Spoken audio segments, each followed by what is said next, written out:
My wife always said she hated children until she suddenly fell in love with the neighbor's baby every night. She stayed up late caring for him like he was her own, barely glancing at me when I got into a car accident and had surgery. She didn't even visit, didn't call, didn't care. I'd had enough, so at the party celebrating my discharge from the hospital, I dropped the bomb. I wanted divorce. Everyone went silent. My friends and family stared at me like I'd lost my mind. Clarissa Monroe, my wife of 10 years, stood frozen for a beat, then hurled her drink in my face. "Are you out of your mind?" she snapped. "So I didn't take care of you during your recovery. What now, you're jealous of a 6-month-old baby?" I wiped the liquid from my face, then looked pointedly at the red mark on her neck. "Since you love his child so much," I said coldly then, "after we divorce, I'll leave you to raise him together." She flinched, one hand flying up to cover her collar. "Graham, what the hell are you saying? I took care of Sabrina so I could learn how to be a mother for our future children." Her voice cracked with fury. "Now, you want to end our marriage over something so petty? Are you insane?" I didn't answer. "Sign it. We'll go to the country clerk's office first thing tomorrow." Gasps echoed through the room. Even my mother stepped forward, her voice trembling as she picked up the agreement and scanned it. "Graham," she said, "you and Clarissa have been married for a decade. You've always gotten along. What happened? The room erupted in protests. "You're overreacting. It's just a baby, for God's sake." "Graham, Clarissa didn't even have a child because she didn't want to distract you from your career. Don't you see how much she loves you? She's helping a single father out of kindness. What's wrong with that?" I remained silent and placed the document back in Clarissa's hands. "This marriage is over. I can't live like this anymore." Just then my father stormed in, face thunderous. Before I could say a word, he slapped me across the face hard. "You ungrateful brat," he roared. "You're really going to throw away a woman like Clarissa? Clarissa's been managing the house, keeping everything together so you could chase your stupid ambitions, and this is how you repay her." My mother grabbed my arm. "Son, calm down. Don't be rash. You'll regret this if you found someone new, just say it," she added. "But if you think you'll ever meet another woman like Clarissa, you're dreaming all around me." Voices rose in a storm of accusations and grief, and in the center of it all, Clarissa clung to me, tears in her eyes as she wiped the blood from my lip. "Even if you've fallen for someone else," she whispered, "just remember, I'm the only one who's ever truly cared for you. We've been together since we were kids, married for 10 years. Clarissa said, "How can you throw it all away over something so small?" She glanced toward the woman standing quietly behind me, my new partner, and suddenly the air shifted. "I don't care about those other women," she said louder now. "As long as you're willing to come home, I'll pretend none of this ever happened." Gasps rippled through the room. Everyone's eyes landed on me like 1,000 blades. My father clenched his fists and swung at me. The punch sent pain shooting through my jaw. "So this is why he shouted, 'You're seeing someone else. I raised a bastard like you.'" My mother rushed to his side. "Stop it. He just got out of the hospital. Are you trying to send yourself to the ER? Graham, listen to your mother," she begged. "Come home, live a good life with Clarissa. Don't throw this away." The voices closed in on me. Relatives, old friends, even Clarissa's best friend Clarissa, still crying, grabbed my hand. "Please, I know I've made mistakes, but don't walk away." My eyes went cold. I shook her off. "Let go. I don't love you anymore." The room fell into stunned silence. Clarissa froze. What did you just say?" I turned to leave. She lunged at me, clutching my waist. "Don't go. Please don't go. It's all my fault. I'll fix everything. Just give me another chance." Her best friend blocked my path. "Graham, are you out of your mind? Apologize to her right now. Clarissa has been with you through everything, middle school, college, 8 years before you even got married. How can you forget all that you two used to be in love?" Her voice cracked with fury. "You bastard. What about the child?" "She's carrying." A murmur spread through the crowd. My mother's eyes widened. My father looked stunned. My mother rushed forward, shoving the divorce papers aside. "She's pregnant with your child, and you're still talking about divorce? Has your heart turned to stone?" I stood my ground, no matter whose child she's carrying. I said, "This marriage is over." My mother gasped, clutching her chest. "You've always wanted a child, Graham," she whispered. "From the time you were 20, for 10 years, all you've wanted was to be a father. Now that Clarissa is finally pregnant, why are you walking away?" She wasn't wrong. I had dreamed of this. 10 long years of hoping, waiting, failing each time Clarissa said not now or said she was trying. I believed her until I couldn't anymore. That dream had died long before today, and just then, the front door opened, and in walked Milo Harrington, our neighbor, a baby girl in his arms. He looked startled. "I just came to drop her off for Clarissa. I'm heading to work." Clarissa rushed to him, snatching the baby from his arms. She didn't even glance at me. We'd lost children before, 2 miscarriages that nearly broke me, but I'd never seen her look at our unborn babies the way she looked at Milo's daughter. I staggered back a step. "Graham," Milo said awkwardly, "I heard the shouting just now. I didn't mean to cause any trouble. I'll take the baby and go find another sitter." Clarissa turned sharply. "No, it's fine. I'm just helping out. Don't take it the wrong way." Then she turned to me. "Graham, you're still recovering. Stop making a scene and blaming others for what's between us." She sobbed bitterly, her cries echoing through the room. My father's face was red with fury, his grip tightening around my arm. "Listen to me, Graham," he rasped. "Stop this nonsense. Break things off with that woman outside. Nothing is more important than building a life with Clarissa. She's pregnant with your child. If you dare go through with this divorce, don't blame me for breaking your legs." I stared at him unmoved. "This marriage is over," I said flatly. Turning to leave behind me, I heard the final blow. "If you walk out that door and divorce her, don't ever call me your father again." Clarissa crossed her arms and sneered. "Graham, since you're so eager to leave, don't expect a single cent. I'll make sure you walk out of this with nothing. You found someone new, fine, but don't blame me for what comes next." I didn't hesitate. I filed for divorce that same day and submitted the surveillance footage from Milo's house as evidence. I planned to spend the night at a hotel, but every bank account I had access to was frozen for a decade. I'd worked myself to the bone believing I was building a life for us. I thought we'd finally have the family we dreamed of, but it was all a lie with no choice. I borrowed money from a friend just to check. check. Into a hotel that night, I found a video. Our argument from the party had gone viral. It was now trending. The comments section was a cesspool of hate. He divorced his pregnant wife just because she was helping the neighbor. What a monster. He's clearly cheating, disgusting poor Clarissa, and she's pregnant too. Even the hotel staff began to look at me differently. I opened my laptop only to be hit by a far worse truth. Hundreds of surveillance clips played before me, recorded from the day. I accidentally tapped into Milo's home security system night after night. After she tucked Sabrina into bed, Clarissa would sneak into his bedroom. Their intimacy was unmistakable. The look in her eyes when she gazed at him, tender, warm, adoring, was one I had never seen, but I knew better. I knew the coldness behind her smile after we married. She told me plainly she didn't want children and warned me not to expect otherwise. When she became pregnant by accident, I begged her to keep the baby. She aborted it without hesitation. That moment shattered something in me. Since then, she'd never let me touch her again. And now she was carrying another man's child. I stared at the prenatal report. The conception date was clear. I was on a business trip at the time. Just then, my lawyer called Mr. Graham Ashford. The court date has been confirmed 3 days from now. The next morning, my secretary called in a panic. Sir, the investors are pulling out. The backlash online is too intense. When I arrived at the office, Clarissa was already waiting. Honey, don't go in yet, she whispered. There are reporters everywhere. I didn't stop. She tried to block me, grabbed my arm. I shoved her aside. She fell to the ground with a shocked gasp. They hadn't expected it, Graham. How can you be so cruel? Clarissa shrieked. I'm carrying your child, and you can't even show me the slightest bit of compassion. Milo rushed over to help her up the confrontation. Drew, a crowd of reporters' cameras zoomed in on my face as insults flew. Cold-blooded, bastard, heartless scum. Clarissa turned toward the camera's eyes brimming with tears. Don't blame my husband. It's all my fault. I should have been more careful. Don't take it out on him. I nearly laughed out loud at her performance. I met her eyes. Since you won't agree to a divorce, don't blame me for taking it to court. The mask dropped. Clarissa straightened and sneered. Fine. You're shameless. Then don't blame me when I kick you out of the house. She raised her voice. My child doesn't need a father like you. Divorce. Let's do it. See you in court. I said nothing. I focused on tying up company matters and quietly prepared for the trial. By that evening, the internet was on fire. I was now the villain, a heartless man who had abandoned his pregnant wife. Clarissa had perfected her role as the fragile, betrayed woman. The abuse was relentless. Even my parents cut me off. You've gone too far. My mother screamed. From today on, I don't have a son. Look at what you've done. My father added, you've shamed this entire family. I can't even bear to hear your name. I faced it all in silence. 3 days later, I arrived at the courthouse. The courtroom was packed. Friends, family, strangers, live streamers. As I took my seat, Clarissa hissed, are you really going to go through with this for the sake of our years together? I'll give you one last chance. Apologize publicly and I'll let it go. You have zero chance of winning. The whole country knows what you did to me. Milo smirked from beside her. Even my parents refused to look at me, but I stayed calm. Clarissa had hired one of the top lawyers in Las Vegas. The man rattled off a list of my supposed offenses. If this were merely a case of helping a neighbor babysit, it might be forgivable, the lawyer declared, but given the evidence, it is clear the defendant is solely at fault. If no new evidence is presented, the judge announced this court will grant the divorce and assign full responsibility to the defendant. The room broke into applause. Clarissa and Milo hugged. I raised my hand. I do have new evidence. I said surveillance footage from Milo's home and a paternity test on the child Clarissa claims is mine. The courtroom fell into stunned silence. The smile dropped from Clarissa's face. Panic flickered in her eyes. To see it complete, just tap share, then more, and click on the link in the bio or search for Goat Reddit on YouTube. During the company dinner, everyone was allowed to order what they wanted. But when it was my turn, Tyron, the new intern, suddenly snatched the menu out of my hands. That's enough. No more orders. I ignored him and turned to the waiter. One vanilla bean panna cotta, please. Out of nowhere, Tyron slammed the menu right into my face, his eyes blazing. I said no more orders. What part of that didn't you get? Who the hell do you think you are, huh? The edge of the menu scraped across my cheek, leaving a burning red line. My patience snapped clean in an instant. I didn't even think twice. I grabbed the menu and slapped it right back into his smug face. He instantly exploded, roaring like a lunatic. Son of a bitch. Do you even know who you're messing with? My mother is Thelma Appleton, this company's biggest client. Even the CEO shows me respect. You touch me again, and I'll make sure your entire $500,000 bonus gets wiped out, and I'll have every company in the industry blacklist your ass. I froze, completely thrown off. Thelma Appleton, my aunt who's been single for 40 years and has never had a kid in her life? Since when did she suddenly have a full-grown son? Seeing me caught off guard, Tyron's ego went through the roof. What? Cat got your tongue? A clown like you, winning contracts with your face? Letting you sit at this table already lowers the air quality, and you still think you get to order? Winning deals with my looks? I wake up before sunrise to write proposals, spend 8 hours a day on construction sites, covered in dust and getting burned so dark my own mother has to squint to recognize me. And this idiot thinks I skate by on my face? I slid my chair back, stood up, and locked eyes with him. Listen carefully. I earn everything I have by working my ass off. Everyone here knows that. You're just an intern. You haven't earned the right to talk. And let's get this straight. This is a company dinner, not your party. If I'm not worthy to order, you're even less so. No wonder this place stinks. Turns out it's just your mouth spewing nonsense. Around us, the entire room looked down, shoulders shaking from trying not to laugh. They'd all had it with Tyron. 1 month in the company, and he'd been acting like everyone was his personal staff. Once, the new hire Leela Gert refused to fetch his coffee. He dumped the entire cup over her head, burning her scalp so badly it blistered, and he didn't even apologize. He threatened her instead. Try to make me apologize, and I'll make sure you get kicked out of this company. The company ended up covering her medical bills. I wanted to step in back then, but my colleagues held me back. back. I always wondered why everyone just swallowed their anger. Turns out everyone was terrified of his Thelma Appleton's son title. Tyron's face flushed bright red as he jabbed a finger at me. Boy, stop trying to act tough here. Without my mom, this company would already be bankrupt. I'm telling you right now, tonight's dinner goes by my rules. If I say you don't order, you don't. You're just a piece of shit. How dare you act cocky? You order one dish, just one, and I'll make sure you're fired tomorrow. The waiter looked at me nervously.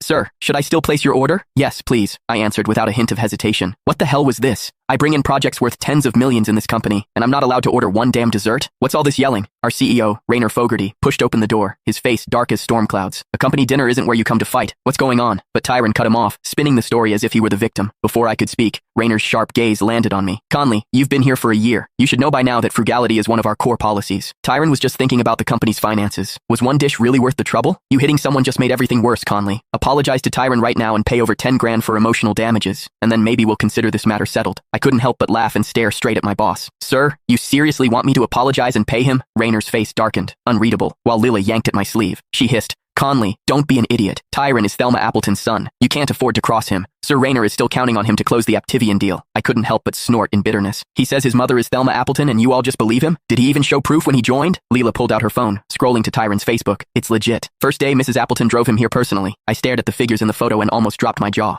My goddess-level flawless aunt, standing there looking sharp in front of a luxury car, and next to her was really Tyron. Tyron even captioned the photo. Thanks, Mom, for taking time from your busy schedule to drop me off for my internship. I won't let you down. I immediately dialed my aunt, but all I got was the mechanical message saying her phone was powered off. Seeing that I refused to apologize, Tyron shot me a vicious look. Boy, don't regret this. I'll make sure you pay for it. The next day, he really did make me pay. At the awards ceremony, the top sales trophy that was supposed to be mine, along with the $500,000 bonus, were somehow handed to Tyron. They didn't even have time to swap out my name on the PPT slide for the acceptance speech. It was a straight-up daylight robbery. A surge of anger quickly burned through my chest. I spoke up on the spot. What were the criteria for choosing the top salesperson? This month, my projects brought in over $1 billion in total sales and generated tens of millions in profit. I'm $5 million in profit ahead of second place. Meanwhile, Tyron hasn't closed a single deal. So I'm asking all the executives here, on what basis does he get my award? The hall fell completely silent. The CFO and sales director exchanged glances, but neither dared breathe. Tyron looked at me with pure arrogance. Obviously, your projects weren't clean. The company can't condone your kind. Right now, we're only stripping your top salesperson title. Keep playing these dirty games, wrecking the company's rep, and next up, termination. I was shaking with fury, my eyes scanning the stage. All those executives who once praised my remarkable performance, called me promising talent, were all avoiding my gaze, heads lowered like spineless cowards. I had no choice but to turn to the CEO. Sir, is that your take too? Being called out publicly clearly pissed him off. He frowned, annoyed. Conley, the company has its considerations. Don't let this small thing ruin the ceremony. Look at the bigger picture. The bigger picture? My eyes were flames, my voice raw. The bigger picture? I grind all year, no days off, midnight nights, my back broken on these projects. Just for my work to be handed to someone else. One baseless rumor wipes out every damn thing I've done, and you all stand there, doing nothing. Tell me, where's fairness? Where's justice? Do you feel nothing treating someone who's carried this company like this? Rainer was completely speechless. But Tyron didn't show the slightest shame. Dude even lifted his chin at me. Fairness? He let out a mocking laugh. Boy, don't be naive. In this world, fairness belongs to whoever holds the power. You want justice so damn bad? Then go get yourself a rich mother to fight your battles. Oh wait, right, you don't have one. Tyron didn't even bother hiding the contempt on his face. He looked at me coldly and said, Me? I'm Thelma Appleton's son, the CEO of Aptivian Group. My status alone is enough to crush you for the rest of your life. I stared straight at him, genuinely wondering where this guy got the balls for that kind of confidence. Hell, for a second I even started doubting my aunt. Did she really sneak around and pop out some secret kid behind the family's backs? Then, I asked, I heard Mrs. Appleton has a nephew she treats like her own son. Tell me, top salesperson, have you actually met him? Tyron's face froze. Then he clicked his tongue and shot me a dismissive look. That's my cousin. Of course I've met him, but he's been overseas for years. He barely comes home. Even I hardly see him. So a nobody like you, don't even dream about it. I chuckled. Is that so? If he's not low class, then why'd someone steal another man's top sales title and bonus? Don't tell me you're not a real Appleton. Son of a... Tyron's face went dark, his eyes filled with rage. Tyron's face went dark, rage twisting his features. I'm telling you, Conley, don't push your luck. Your title was revoked because you didn't deserve it. I earned mine with real skills. With skills? I stepped forward, staring straight at him. You mean the skill to slack off and play games every day at work?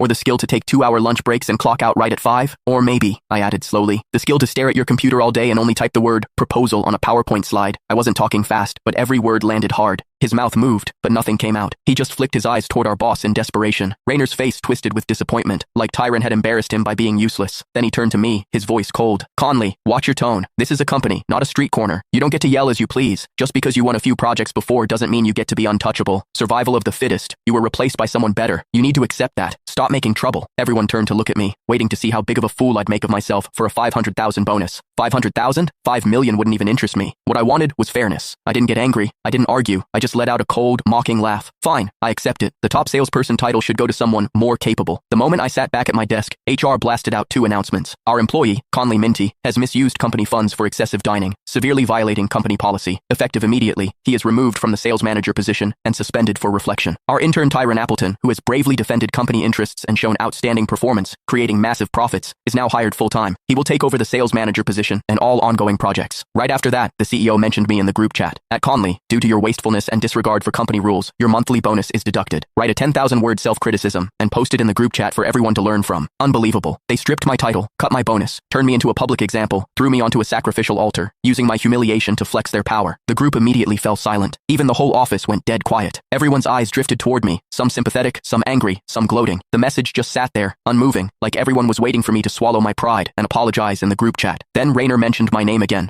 Conley, did you not see it? I still didn't respond. He kept tagging me like a madman. Then Lila sent me a private message. Hey, don't be stubborn. Just bend a little. Your job matters more. I looked at her and gave a small smile, and somehow that smile brought out a few tears. My stiff fingers tapped on my phone as I typed back, my hands shaking a little. Got it, sir. I'll remember this lesson. I will never again order a $40 dessert and splurge and waste company resources. Next time at the company dinner, I'll just drink water and skip the food. On the surface, it looked like an apology, but the message was basically a drop of water landing in hot oil. Anyone could see it for what it was, an employee's quiet, blunt disappointment in his own company. Right after sending it, I logged out of every company system and took my mandatory self-reflection suspension, exactly as instructed. Rainer, sticking relentlessly to his stay in your lane mantra, shoved me into a workstation next to the bathroom, where I had to deal with coworkers walking by all day, some giving me half-interested disdain, others giving pitying looks I didn't need. Meanwhile, Tyron parked himself proudly at my old desk, barking orders at the department like he was suddenly in charge. But my seat wasn't something you could just slide into and fake your way through. Every project before this, I handled myself. From design to production, I knew every piece of it. Tyron, that rookie didn't...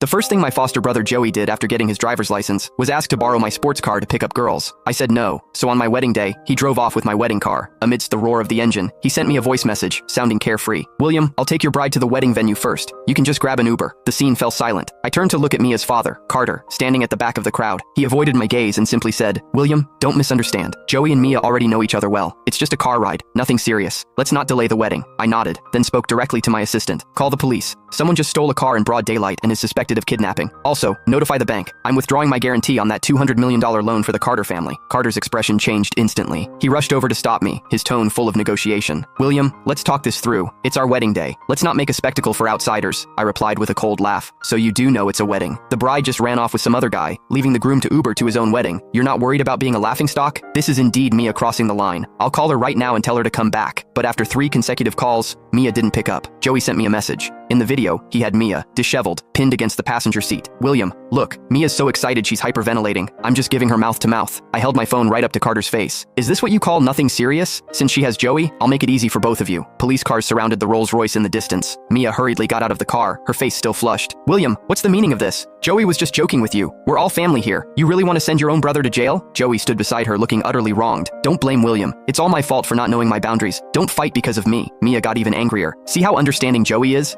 Besides, I gave him the car keys. I was the one who asked him to take me for a ride. If you've got the guts, have the police arrest me too. Since she was defending Joey so adamantly, I'd grant her wish. I yanked out the dash cam and handed it to the police. Officer, you just heard them. One's the principal offender, the other's an accomplice. Not only did they steal the car, they were speeding and parked on a non-motor vehicle road. Please handle this according to the law. Mia completely panicked. Her voice carried a barely detectable tremor. William, I'm your wife. Are you really going to send me to jail? I waved my phone at her. The wedding's been canceled. Didn't you know? Carter stood beside her, frantically gesturing for her to apologize. Mia froze for a moment, her face instantly losing all color. She came before me and took my arm proactively. William, are you jealous? She pressed the car keys into my hand. What happened just now was my fault. I promise you I'll never do something so thoughtless again. Please don't be angry, okay? The wedding's about to start. Let's hurry to the venue. I pushed her away roughly, staring at her ingratiating smile. My voice was ice cold. If you want me to drop this, it's not impossible. The police are right here. Tell them what really happened just now. You know what I want to hear. Mia frowned deeply, trembling all over. Under everyone's gaze, she slowly spoke. Just now, Joey stole the car keys. I was tricked into getting in the car with him. Since she stepped forward to identify him, the police wasted no time and took Joey away directly. The police car drove off with its sirens blaring. William, are you satisfied with this resolution? Then about our two families' wedding, I straightened my cuffs and glanced indifferently at Mia, who looked like she'd lost her soul. The wedding will be postponed. As for the $200 million guarantee, I'll communicate with the bank. After this fiasco, Mia settled down considerably. For the first time ever, She made a lunchbox herself and brought it to my office. I knew she was trying to make me happy, to keep a tight grip on this cash cow, but I didn't care. But then I saw Joey's new social media post. In the photo, Joey, who should have been in detention, was standing in the garage of the wedding house I'd bought. Behind him, my limited edition Rolls-Royce was covered in green paint. The dozen or so sports cars in the garage, each worth millions, hadn't been spared either. Joey had even added a cheeky caption. "Now this is living." Rage instantly flooded my brain. I called Mia directly. "Why is Joey at my house?" She was silent for a moment. "William, Joey is your brother. After something this serious happened, he didn't dare go home. He's just staying at our place for one night. Don't be so petty." I was petty? I laughed in disbelief. I sent her the photo from Joey's social media directly. "Since you're so generous, your family can cover all the damages." Mia's displeased voice came through. "William, you're so rich. Why do you care about such small matters? I know you've always looked down on Joey, but you've really gone too far this time." I couldn't be bothered arguing with her and simply hung up. It seemed I'd given Mia too much kindness lately, so much that she'd forgotten her place. Now she was bringing an outsider into my home and actually expecting me to pretend I didn't notice. After I hung up, Mia didn't send messages to soften up like before. I knew she was using this method to resist me, but I didn't care. I called the police directly. 911, someone broke into my private residence and deliberately damaged my personal property. Initial estimates show my personal losses exceed $100 million. Soon, I followed the police back home. Only then did I discover it wasn't just the garage. Joey was standing in front of my wine cabinet with his delinquent friends playing drinking games. Those precious wines I'd collected from around the world. They'd taken a few sips, then smashed the bottles all over the floor. I pulled out my phone and started recording them. I also notified my assistant to bring people over for appraisal. Joey looked at the living room full of police and waved dismissively with a smile. "It's all a misunderstanding. This is my brother's house. We're brothers. We can settle this ourselves." I let out a cold laugh and called him by name directly. "Joey, you're just a driver's son. You've been riding on the fact that your dad once saved my dad's life. Our family raised you all these years. That debt was paid off long ago." I pointed at the two empty rows on the wine cabinet. "You guys really know how to pick. These bottles were ones I bought at a European auction for $80 million.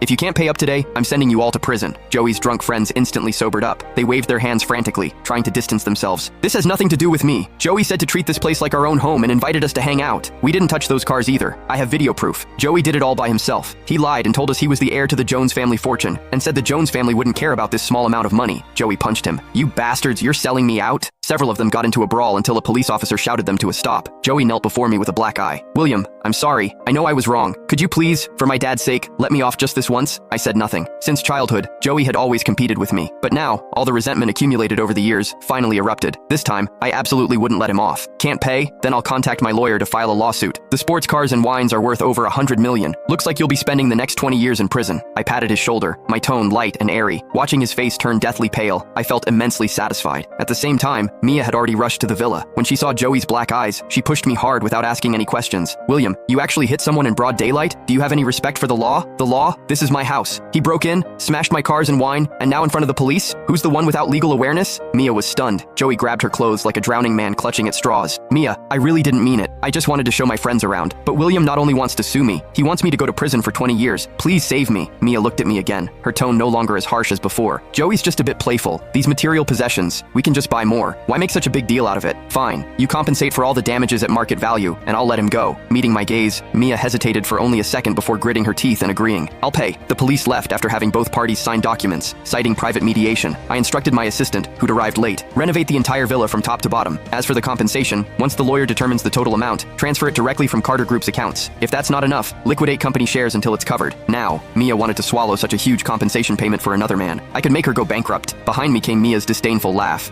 "William, whether you have the ability to touch my family's company accounts remains to be seen." She pulled out a document from her bag and threw it in my face. "Open your eyes and look clearly. Who exactly is the controlling shareholder of Carter Group now?" The sharp edge of the paper cut a bloody mark across my cheek. The contract actually stated that Mia had transferred all my shares to Joey's name a week ago. Not only that, she'd also transferred over a dozen of my subsidiary companies to Joey. The seal on the signature was my grandmother's private seal. I suddenly remembered. Before Grandma died, she'd given her private seal to Mia. I never expected she'd exploit this loophole and turn it into leverage against me. "I endured your foul temper all this time because the paperwork hadn't been finalized. But now everything's settled. William, you're nothing but a penniless bum now." Mia surveyed the mess in the room, speaking lightly. "As for the compensation, we'll just process it through those subsidiaries of yours. You've made quite a bit of money over the years, but in the end, it's all been a wedding dress for us. Consider this your apology gift to Joey." Joey, looking like a petty villain who'd just won, came before me. "William, the wheel of fortune turns. You've been the heir for so many years. It's time for a change. But given our relationship, I won't let you sleep on the streets. Carter Group happens to need a security guard. You can start right away." I stared at the two of them without speaking. Mia waved her hand, and several bodyguards entered from outside. "I can give you one chance now. As long as you kneel here and repent for 3 hours, Our wedding can proceed as scheduled. The floor was covered with broken glass from wine bottles. Kneeling for 3 hours would probably cripple both legs. Mia was deliberately trying to humiliate me. She smiled disdainfully. Don't worry, even if you become disabled, I can support you for life. Joey pressed down on my shoulders, forcing me to kneel. He even pulled out his phone and started a live stream, pointing the camera at my face. William, what are you waiting for? Hurry up and kneel. I couldn't hold back anymore and punched him in the nose. Mia screamed, about to stop me, but the bodyguards who'd been standing around suddenly surrounded her instead. In her bewildered gaze, I shook my slightly numb right hand and said coldly,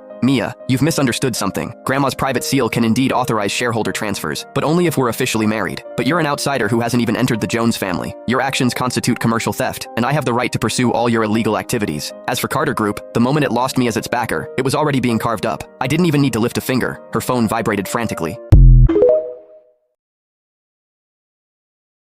My sister and I were born enemies. When it was time to be reborn, she wanted the title of Manhattan's princess all to herself. We were supposed to be twins, but she kicked me aside into some struggling actress's womb and crawled into the billionaire's wife instead. What she didn't know was that the billionaire's family was completely insane. The obsessively devoted billionaire husband, his naive, saint-like wife, and their dark, possessive adopted son. Later, my sister was tortured by that psychotic adopted brother until she became disabled, her lower body paralyzed. Meanwhile, my actress mom worked her way up to become an A-list star and pushed me from child actor to leading lady. Driven by jealousy, my sister strapped on a bomb and took us both out at an award ceremony. When I opened my eyes again, my sister shoved me aside and dove into the actress's womb first. This time, I'll be the one living the glamorous life, she crowed. I smiled. She had no idea that I could cure the billionaire family's problems right from the womb, that psychotic adopted brother. I'd have him wrapped around my finger in no time. And that entertainment industry mother of hers, she was the truly terrifying one. Sister, this time it's your turn to be tortured by that crazy family. In the underworld, my sister knocked me over and dove headfirst into the mirror showing the pregnant, struggling actress. I gripped the mirror's edge desperately, refusing to fall. The young, handsome Grim Reaper looked confused. Is your sister always this impulsive? In my past life, when the Reaper selected us as research subjects and gave us the chance to choose our reincarnations, my sister got so excited she kicked me into the actress's womb before he could finish explaining. I refuse to be sisters with her anymore. She doesn't deserve it. The Reaper had no choice but to modify his experiment on the spot, allowing us to each choose our own family. Afraid he'd change his mind, my sister climbed toward the billionaire's wife's womb before he finished speaking. So in that life, neither of us knew what the Reaper had left unsaid, but I knew it had to be important. Seeing me stubbornly refuse to reincarnate, the Reaper smiled with interest. You're definitely smarter than her. Fine, I'll tell you about the experiment's additional conditions. After he explained, I finally understood. In the previous life, after modifying his research, the Reaper added 2 conditions. He gave us each a special ability, mind reading and extraordinary beauty. He wanted to see how we'd react when the sick billionaire family could hear our thought and whether exceptional beauty could change an actress and her daughter's fate. But we never knew about these 2 abilities in that life. So my sister must have complained about the family's dysfunction in her thoughts and offended them all. No wonder the whole family despised her, and that psycho adopted brother tortured her into disability. As for me, though my exceptional beauty earned the actress's careful cultivation and made me a top star, behind the glamour was an abyss of darkness. Looking at the actress's swollen belly in the mirror, I sneered inwardly. Sister, congratulations on taking my place in hell. This time, I'll make good use of my mind-reading ability, starting from the womb. I'll make the billionaire family treasure me. Thank you, sir. I looked at the Reaper gratefully one last time, let go, and dove into the billionaire's wife's womb. What? The umbilical cord is wrapped around the neck? The C-section could endanger my wife? In the delivery room, my billionaire father roared at the medical staff. Figure something out. Save the mother, not the baby. If anything happens to my wife, I'll burn this entire hospital to the ground. I sighed inwardly. So this is my billionaire daddy? He loves my mommy so much, so devoted. What an absolutely perfect man. My mommy is so blessed. Sure enough, the moment they heard my thoughts, both the raging billionaire and the screaming wife rose. They stopped and stared at each other in shock. I smiled to myself. They definitely heard me. This mind-reading ability was amazing, and I could control who heard what. In the last life, my sister didn't know about this ability. The default setting broadcast her thoughts to the entire billionaire family. When she heard the billionaire say to save the mother, not the baby, she cursed internally. What a brain-dead billionaire putting on a devoted husband act. Faker, save the mother, not the baby. He probably has mistresses who've already given him a bunch of kids. Her thoughts almost caused the wife to turn on the billionaire right then and there. The billionaire was furious, but had to kneel and swear to placate his wife. After my sister was born, the billionaire didn't even glance at her, just held his wife and cried. Baby, you worked so hard, you scared me to death. My sister continued her sarcastic commentary. I'm your baby, okay? He won't even look at me. Still acting. This ugly old hag is so stupid to believe him. Just look at yourself. Do you really deserve to be a billionaire's wife? Her vicious thoughts made the billionaire's face turn cold, and he ordered someone to take her away. The wife also began to suspect this daughter was an evil demon who came to compete with her for her husband's affection. A debt collector. They'd hated her from the womb, but I was different. I'd make them both treasure me. A wife-obsessed fanatic and a naive saint? Piece of cake. I continued using my mind-reading ability. Why are daddy and mommy crying because of me? No, I can't make them cry. I need to work harder. With that, I flipped over in the warm amniotic fluid, facing the ultrasound camera. I reached out my little hand, grabbed the cord with all my strength, and unwound it, once, twice, from around my little head. There, daddy and mommy, don't cry. Baby has untangled the bad cord. The billionaire and his wife looked at the ultrasound screen in shock and delight. Doctor, come look. Is the baby's umbilical cord no longer wrapped around her neck? The medical staff's voice voice trembled with excitement, nearly crying. Mr. Hartwell, Mrs. Hartwell, this is a miracle in medical history. Your daughter must be connected to you emotionally. She unwound the cord herself. What a smart angel baby. Congratulations, Mr. and Mrs. Hartwell. The couple embraced and wept. The billionaire waved his hand grandly. Bonuses! Everyone in this hospital gets a $10,000 red envelope. The medical staff thanked him profusely, breathing sighs of relief. One second he'd threatened to burn them down, the next he was giving everyone bonuses. All thanks to me, the soon-to-be-born little princess. Just then, a familiar piercing scream came from the next delivery room. What do you mean, difficult labor? Get your hospital's best labor coach. You think I won't expose this corrupt hospital? That voice, it was the struggling actress. I'd almost forgotten. In my past life, my sister and I were born in adjacent rooms just like this. So I activated my mind-reading ability and taunted my sister through the wall. Dear sister, you were reborn first, but still haven't come out yet? I know. Respect your elders. I should be born first. Ah, doctor, it hurts. This little demon is kicking me in the belly. Get her out. My sister lost control in rage, kicking and thrashing inside the actress's belly. The actress cried and cursed her as a wretched child. Meanwhile, I smiled and adjusted my position, thinking to myself, Daddy, Mommy, baby is coming to meet you now. With that, I used my hands and feet and with a plop slid right onto the delivery bed, crying loudly. My billionaire dad and the medical staff were stunned. My naive mother hadn't even registered what happened. That's it? She's born? I've never seen anyone give birth this easily. Congratulations, Mr. and Mrs. Hartwell, on your angel baby. Mom held me laughing and crying. William, look. She stopped crying the moment I held her. She's smiling at me. My billionaire dad choked up as he held us both. This child is so considerate. She didn't want you to suffer. He named me Pearl Hartwell, meaning I was a treasure heaven had bestowed upon them. He immediately established a foundation in my name and transferred 5% of his company shares to me. Sweet daughter, this is daddy's reward for you. I cheered inwardly while my sister next door nearly killed the actress with her tantrum. Eventually, the actress couldn't take the pain and had a C-section. The entire hospital gossiped behind their backs, praising me as an angel baby while calling my sister a debt collector. The actress didn't even look at her before having her taken away, while I was placed in a bassinet right next to my mom's bed. Just as I was about to drift off to sleep, a pale, handsome face appeared above me. To continue, tap the arrow in the bottom right corner and copy the link, then tap the CapCut icon in the bottom left. Finally, click the red button.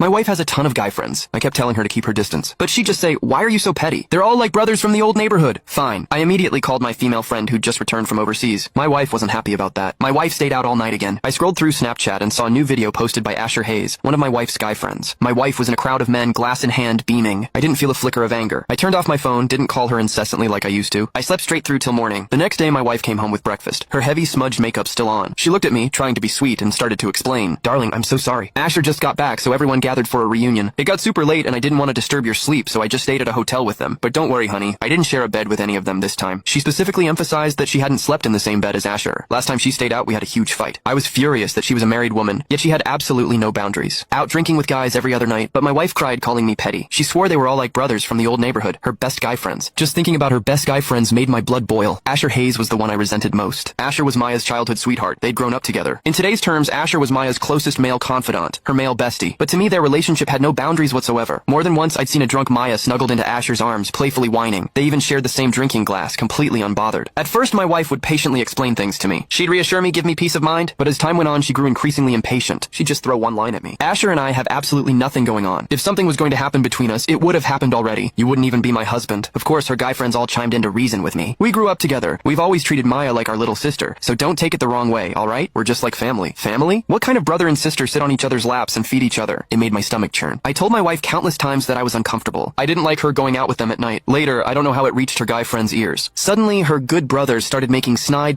passive-aggressive remarks about me. Oh, Maya, don't drink anymore. Your husband will blame us for getting you drunk. Dude, Maya's all yours now. We wouldn't dare take her home anymore. They said all these things right to my face. Gradually, they all started to think I was petty, not a real man at all. My relationship with my wife also started to cool. Snapping back to reality, my wife handed me a freshly made coffee. She wrapped her arms around me from behind. Husband, are you still mad? Don't be mad, please. They're just friends to me. You're way more important. I didn't say anything. Don't be mad. Let's go on a trip next week. Just the two of us, a romantic getaway. Haven't you always wanted to go hiking? I'll go with you. I'm an outdoor enthusiast. I love hiking. I tried to get Maya to go with me before, but she had absolutely no interest in it. Her friends even laughed at me when they found out. Hiking? Is that what old people do? Our Princess Maya can't get a tan on a mountain. Gradually, I stopped bringing it up. Now, my wife was actually suggesting it herself. A flicker of hope ignited inside me. Seeing my expression soften, my wife beamed. She immediately promised she'd arrange everything for the hiking trip. My wife had been well behaved these past few days. She hadn't gone out to parties at night. But today, I saw Asher post his hiking photos. It was the exact mountain I wanted to climb, and in the corner of one picture, I spotted a pair of hands. The ring on one hand was unmistakably Maya's. I grabbed my phone and confronted my wife with the photo. You went hiking with him? Her face immediately flushed with embarrassment and panic. I was just scouting out the trail. I mean, I'm going with you in a few days, right? It was the first I'd ever heard of needing to scout a hiking trail. Didn't her friends call hiking old people's entertainment? Why were they all so enthusiastic when my wife said she was going hiking? I asked you to go before and you refused. But now you're all over it with Asher? Maya Harrington, how can I not overthink this? Seeing me get angry, my wife's own temper flared. I told you I was just scouting the trail. If you're so bothered, let's go right now. You want a hike, right? We'll go together right now. She pulled my hand, dragging me toward the door. I yanked my hand away. No need. I walked into the bedroom and started packing my suitcase. My wife stared at me, shocked. What are you doing? I kept packing, not looking up at her. My mom's sick. I'm going home to see her. I'd married Maya right after college. Since she was an only child and couldn't leave her parents, I'd moved 1,000 miles to settle in her city. But I was an only child too. Now my mom was sick,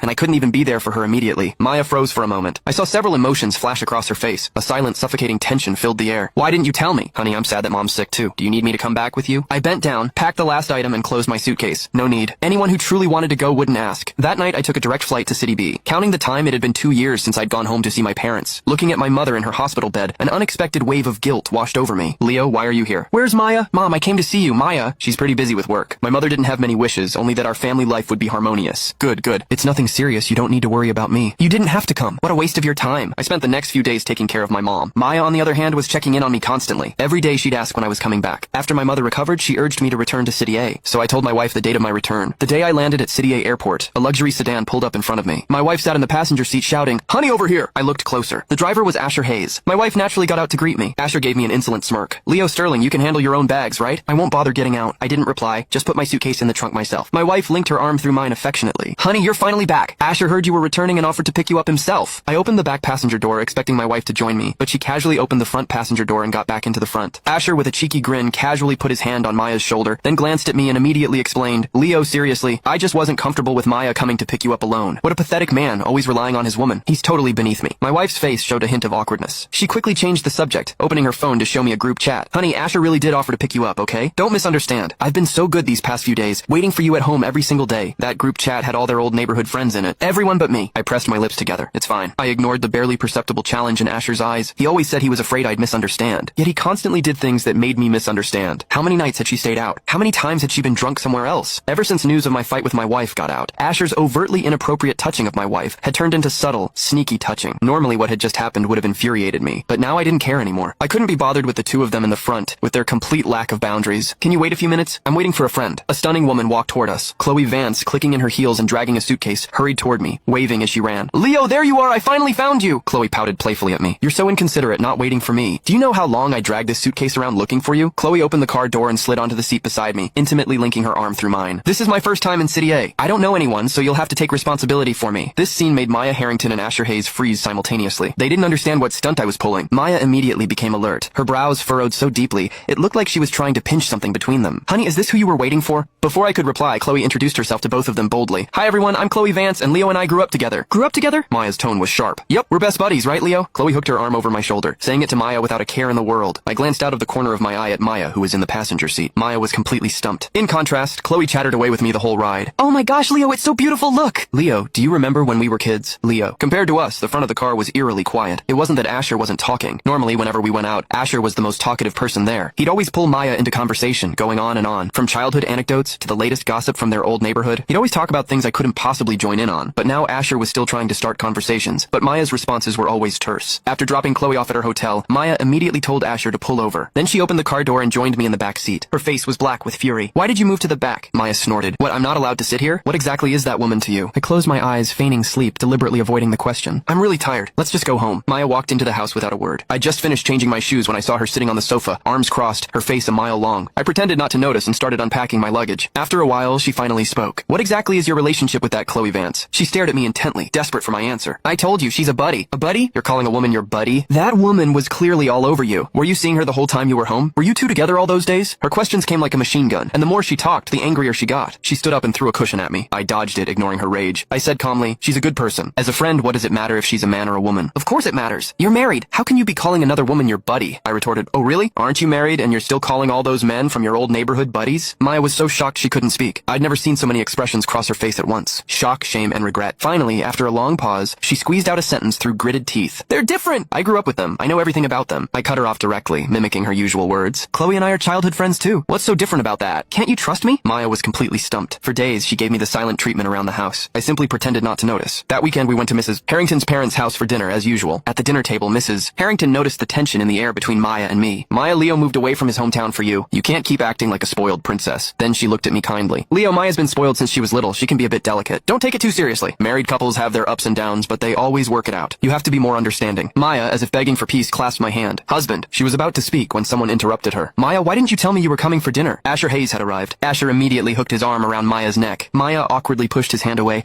glancing at me with a hint of embarrassment. Asher noticed me standing there and let out a dismissive tsk. He said casually, "Oh, Leo's here too." As he spoke, a whole group of people came in behind Asher. These were all Maya's guy friends. Maya, you're here! Why didn't you invite us to hang out? It's rare for everyone from our old neighborhood to be together like this. Maya's face indeed lit up with anticipation. Maya looked at me pleadingly, hoping I would agree. The other guys also looked at me as if they were practically glaring daggers at me if I didn't agree. Even though Maya and I had been married for 3 years, I still wasn't close to any of them. They were always somewhat distant toward me. And of course I couldn't integrate into their circle. They couldn't relax when I was around. Husband, how about you come hang out with us? Maya affectionately linked her arm through mine, asking sweetly. For a moment, the entire room fell silent. Everyone was looking at me. Some of the guys exchanged glances. Everyone was waiting for my answer. They didn't want me there, but they desperately wanted Maya. Since that was the case, I'd give them what they wanted. I wiped my mouth and replied coolly, okay. They stopped talking. The atmosphere was incredibly strange. A few minutes later, Maya cautiously spoke. Then I'll be back early. Then she added, you don't have to come pick me up later. They'll take me home. I'll definitely be home early this time. She gave me a reassuring promise, but I just smiled, quietly eating my dinner. Maya stood up and left with them. Before they even walked out the door, I heard someone say, did Leo change his mind? He's actually letting Maya go out with us?